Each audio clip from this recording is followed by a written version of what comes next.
I think it's unlike anything else, to be honest. It's sort of hard to even sit it in the horror film genre. I think it's certainly got, you know, aspects of it, but there's, without saying too much, there's just so many more twists and turns, and I think they've just thrown a whole new spin on that genre.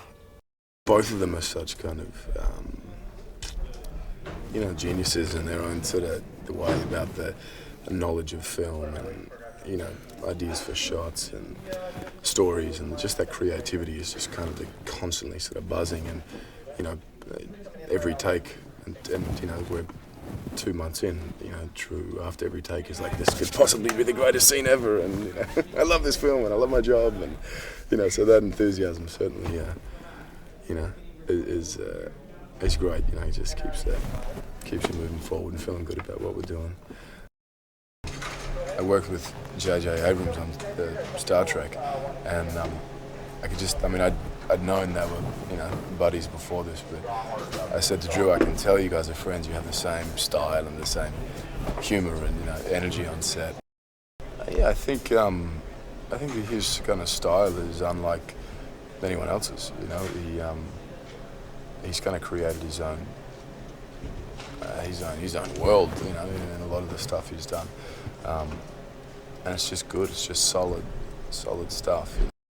You know, we've done as much as we can, or they've allowed me to do as much as I can, which is great. You know, it's always it just adds another element and a lot of fun. And especially like the motorbike stuff. You know, it was nice to be able to jump on a bike and kind of whip around and, you know, and do some stuff.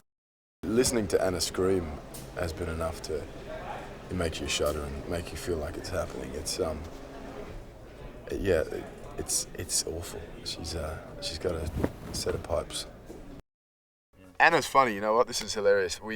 I got the part in this film, and then they couldn't find the girlfriend, the part of Jules, played by Anna Hutchinson, and it was just before we started shooting, and they were looking around. They'd sent casting agents to Europe and New Zealand and Australia, and then Drew brings him into his office, and he's like, "Okay, we've found your girlfriend, but she's New Zealand. How do you feel about that? She's from New Zealand." And I was like, "Oh yeah, that's fine. What's her name?" He's like, "Anna Hutchinson." I was like, "What?" Now she's actually dating one of my best friends, so it was fun, man. You know, jumping in and out of the water and doing the scene. It was very much, it's probably the happiest moment in the film before things go bad. I remember the first time I read it, I thought, okay, it's a horror film. You know, there's some different points. And then the more I read it, the more I spoke to Drew and Joss, and once we were shooting and just saw what they were doing with this thing, it was like, wow, this is something special. I think they'll be pleased and surprised and excited, because once it starts, it doesn't stop.